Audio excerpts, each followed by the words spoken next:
Okay guys, well, today's the day. It has been,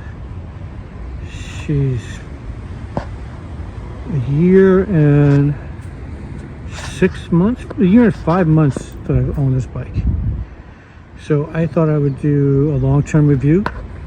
And I haven't gone on tours to Texas or Wyoming, and this is just living in LA, having a good time up at PCH, going to the twisties, San Diego, up north. I mean, but I know that confidently I would be able to tour with this bike, no problem at all. With minimal stuff, like I probably put a backpack on there. But okay, so back to the point. I want to do a long-term review, talk about parts I put on really quick, which is always a bad sign when I say that, because it's going to take a while probably. And this is a 2023 Lowrider S that I bought at Bart's Harley Davidson. Bartell's Harley Davidson. It was my third try. I 2 times went there. Hold on, let me turn off the light here. One, I didn't really. I think my third try to get a Lowrider S. Yeah, the first time was at another dealership, I think. Second time I went there, I really didn't have a deposit money. Needed that raise. I got that raise. I was working more. I built my credit up. I ended up getting approval. I traded in my Street Glide, which I'll show you a little photo of later, or in the video, which I loved for what it was. But man, after COVID and during COVID, the limitations. Why am I riding and living in the city? Why a suburb? Why am I riding this huge ass bike? I didn't feel that I had use for it. And I knew that I could, with the weight loss, I could absolutely ride this bike better. Plus, it was also an M8, and my Street Glide was a 96, right, 96, 98 with the cam. The gas mileage is horrible. The tune was bad. Anyway, so I got this bike. It's a small car payment, a month, but it is what it is. I'm so happy with this bike. I can't imagine having one better, to be quite frank. Okay, so here we go. Some of the first things I did was the biking bags. These things are, they seem a little flimsy sometimes, but to be quite frank, I'm very happy with them. I love them. I love the way they look. I love the convenience of them. The storage I love. The padding in here, the pockets, the lock. Only thing I didn't like about it, honestly, was that if you lose the keys, you have to break the lock, which sucks. You have to replace the whole thing, the whole lock mechanism. But other than that, don't use the locks, guys. don't lose the keys. I got the LED taillights from Eagle Lights. See if we can turn on. There you go. I got the this is the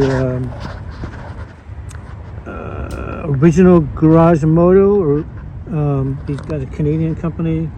I love this old school look. Man, do I love that. That's exactly what I wanted. I do have a flicker brake system, but I'm not going to show that. I have the Baja LEDs, which I think are a great safety measure. This is the Eagle Lights front headlight, which is fantastic, even at night in the hit twisties where there are not a lot of lights. This is the Harley Davidson Halo LEDs. The original Motor Garage fairing. Needed a special bracket for the for the headlight, but damn man, I do love this thing. Love it. Kind of old school looking. I love the fact they have that kind of mini fairing. Turn off this so I don't waste battery. I got into the whole Vance and Hines. This is kind of, a lot of the stuff was planned before I even got the bike. Or while I was looking to get the bike, I was obsessing about what I was going to do to it. You got the Harley Davidson mustache.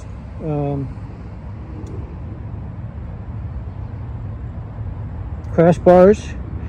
I love them too, but I kind of feel like eventually I'm going to have to do the straight ones, because I've dropped this bike a couple of times, which I'll show you. And I mean, you know, it saves you the bike, but if it goes over, still, like, I scratched up my bags, you know. But anyway, besides being embarrassed, it was fine.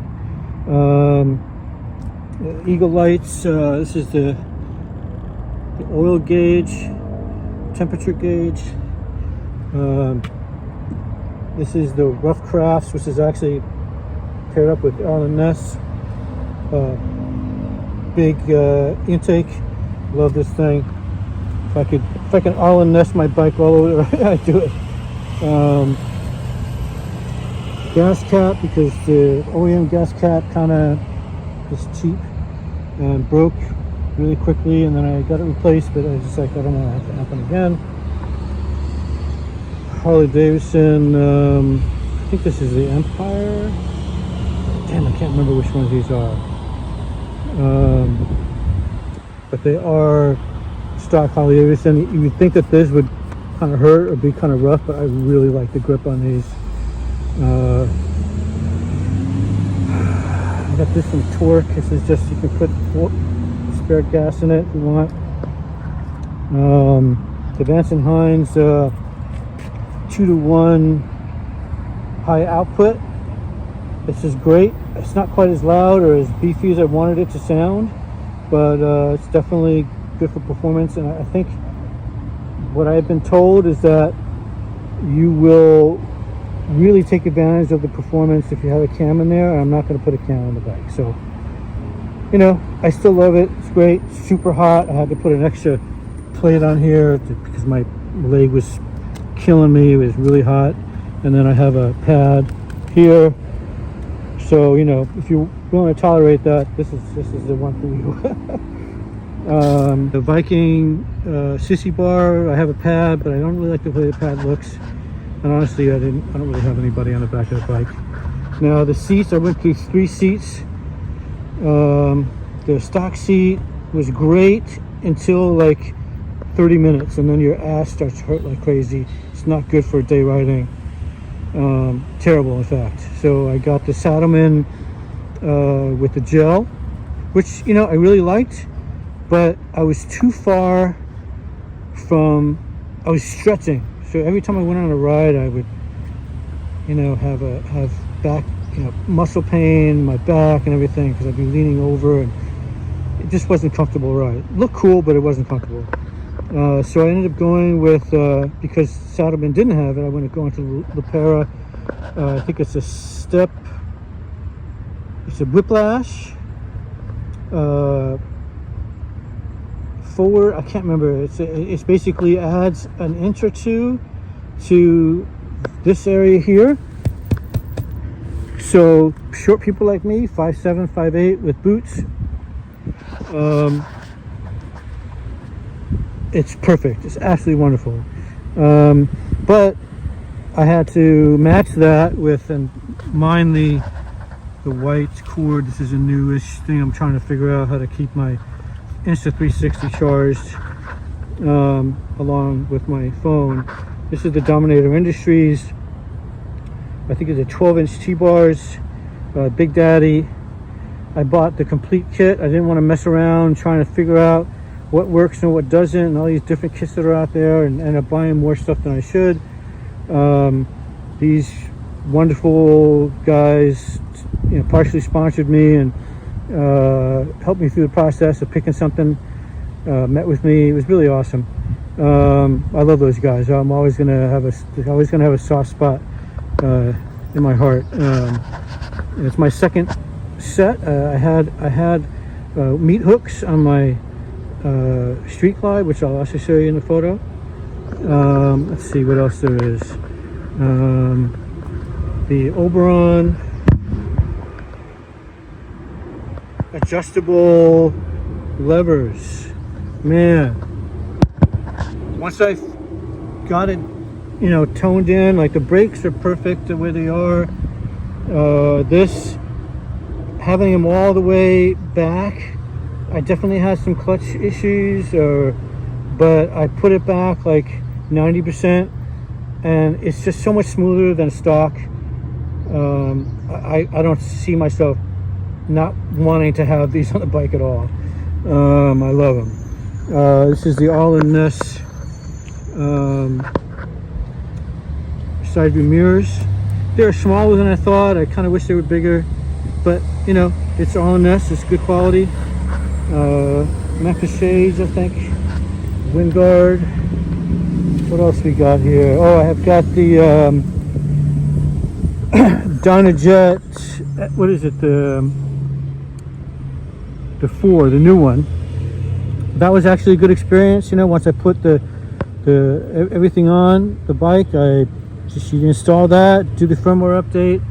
You got to give them a copy of the data of the file of your actual bike, and then they send you you know, a kind of generic but custom map, you know, and you can put that on and be on your day, man. I haven't messed with it since. You know, pretty happy. The gas mileage is consistent even with all the mods, which is, I think, you know, one of the goals. What do I have in the future for this bike? I don't know, man. Nothing.